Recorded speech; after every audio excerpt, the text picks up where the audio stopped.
কে বলছে তোমাদেরকে মসজিদে বসে থাকবা আর আল্লাহ তাআলা মসজিদের ছাদ ফুটো করে তোমাদেরকে রিজিক দেবে? না না না, এটার নাম তাওয়াক্কুল না, এটার নাম হলো ভণ্ডামি। হযরত ওমর ফারুক রাদিয়াল্লাহু তাআলা আনহুর জামানায় কিছু মানুষ মসজিদের ভেতরে বসে বসে জিকির করতেছে আর মনে মনে ধারণা যে আল্লাহ তাআলা তাদের খাবারের ব্যবস্থা করবেন, বাইরে বের হওয়ার দরকার নাই, কাজকর্মে যাওয়ার দরকার নাই। তো এই কথা যখন হযরত ওমর ফারুক রাদিয়াল্লাহু তাআলা আনহুর কাছে চলে গেছে, ওমর ফারুক একটা খেজুরের ডাল নিয়ে মসজিদের ভেতরে ঢুইকা তাদেরকে মারতে আরম্ভ করলেন, মায়ের আরম্ভ করলেন। মানুষকে অর্থ সম্পদের মুখাপেক্ষী বানিয়েছেন। দুনিয়াতে চলতে গেলে অর্থ সম্পদ ছাড়া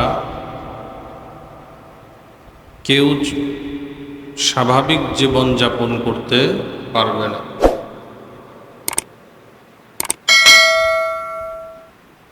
দুনিয়াতে কেউ যদি বলে যে আমার অর্থ সম্পদ লাগবে না, মাল অর্থ লাগবে না, এছাড়াই আমি চলতে পারবো, এই কথাটা একদিকে মিথ্যাও বলা যায়, আরেকদিকে বলা যায় যে এটা বোকামি। কারণ বেঁচে থাকতে হলে দুনিয়াতে স্বাভাবিকভাবে বেঁচে থাকতে হলে অবশ্যই অর্থ সম্পদের প্রয়োজন আছে, এটাকে কেউ অস্বীকার করতে পারবে না। এমনকি নবী রাসূলেরাও পারে না। আমরা জানি নবী আলাইহিস সালাতু ওয়াস সালাম, আমাদের নবী মুহাম্মদুর রাসূলুল্লাহ সাল্লাল্লাহু আলাইহি ওয়াসাল্লাম শেষ নবী, নবীদের নবী, ইমামুল মুরসালিন, নবীদের ইমাম, নবীদের সরদার। তিনিও জীবিকা নির্বাহ করেছেন, উপার্জনের জন্য ঘর থেকে বের হয়েছেন, ব্যবসা করেছেন, মানুষের কাছে কাজের জন্য গিয়েছেন, কাজ করতে গিয়েছেন, কাজ করেছেন, পারিশ্রমিক নিয়েছেন, নিজের সংসার চালিয়েছেন। বৈরাগ্যতা, সংসার বিরাগী হওয়া,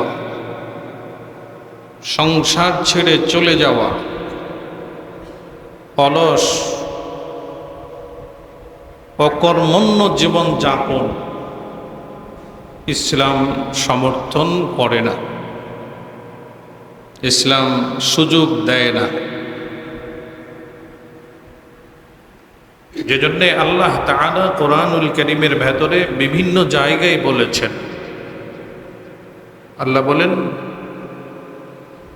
وَجَعَلْنَا اللَّيْلَ لِبَاسًا وَجَعَلْنَا النَّهَارَ مَعَاشًا। আমি আল্লাহ রাত্রিকে বিশ্রামের জন্য বানিয়েছি, লিবাসান, মানুষ রাত্রিতে একটু বিশ্রাম করবে, আরাম নেবে। وجعلنا النهار معاشا আর আমি আল্লাহ দিন দিবসকে বানিয়েছি জীবিকা উপার্জনের জন্য। দিনকে আমি আল্লাহ তৈরি করেছি। দিনের বেলা দিনটা বিশ্রামের জন্য নয়, দিন হলো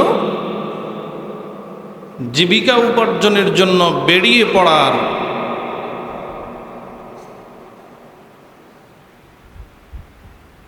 إذا قضيت الصلاة فانتشروا في الأرض وابتغوا من فضل الله আল্লাহ বলেন ইদা কুদিয়াতিস সালাহ, নামাজ যখন শেষ হয়ে যাবে, নামাজ আদায় করা যখন শেষ, ফান্তাশিরু ফিল আরদি, জমিনে ছড়ায় পড়ো, যার যার কর্মস্থলে চলে যাও, কাজ করো, উপার্জন করো। ওয়াবতাগু মিন ফাদলিল্লাহ আই রিজকিল্লাহ, আল্লাহ তাআলার দেওয়া রিজিকগুলো জমিনে ছড়ায় ছিটায় আছে, এগুলো তালাশ করে করে তুমি তোমার জন্য নিয়ে আসো। নামাজ শেষ আর মসজিদে বসে থাকার দরকার নেই, যাও বের হয়ে পড়ো। হযরত ওমর ফারুক রাদিয়াল্লাহু তাআলা আনহুর জামানায় কিছু মানুষ মসজিদের ভেতরে বসে বসে জিকির করতেছে আর মনে মনে ধারণা যে আল্লাহ তাআলা তাদের খাবারের ব্যবস্থা করবেন, বাইরে বের হওয়ার দরকার নাই, কাজকর্মে যাওয়ার দরকার নাই। তো এই কথা যখন হযরত ওমর ফারুক রাদিয়াল্লাহু তাআলা আনহুর কাছে চলে গেছে, ওমর ফারুক একটা খেজুরের ডাল নিয়ে মসজিদের ভেতরে ঢুইকা তাদেরকে মারতে আরম্ভ করলেন, মায়ের আরম্ভ করলেন। কে বলছে তোমাদেরকে মসজিদে বসে থাকবা আর আল্লাহ তাআলা মসজিদের ছাদ ফুটো করে তোমাদেরকে রিজিক দেবে? না না না, এটার নাম তাওয়াক্কুল না, এটার নাম হলো ভণ্ডামি। এটার নাম কি? ভণ্ডামি। রিজিক আল্লাহ ছড়ায় ছিটিয়ে রেখেছেন, তোমাকে এগুলো তালাশ করে করে নিয়ে আসতে হবে, মেহনত করতে হবে, কাজ করতে হবে। মুহাম্মাদুর রাসূলুল্লাহ সাল্লাল্লাহু আলাইহি ওয়াসাল্লাম কাজে চলে গেছেন, ছাগল রাখালি করছেন, খেজুরের বাগানে মজদুরি করে পানি দিয়ে দিয়া নবীজি পারিশ্রমিক নিয়ে আইসা ঘরের খাবারের ব্যবস্থা করেছেন। আর তুমি কোনখানের চান্দু ঘরে বসে থাকবা, আল্লাহ তোমার রিজিক দিয়ে দেবে। হ্যাঁ, তাইলে কি আল্লাহ রিজিক দিতে পারেন না? হ্যাঁ পারে।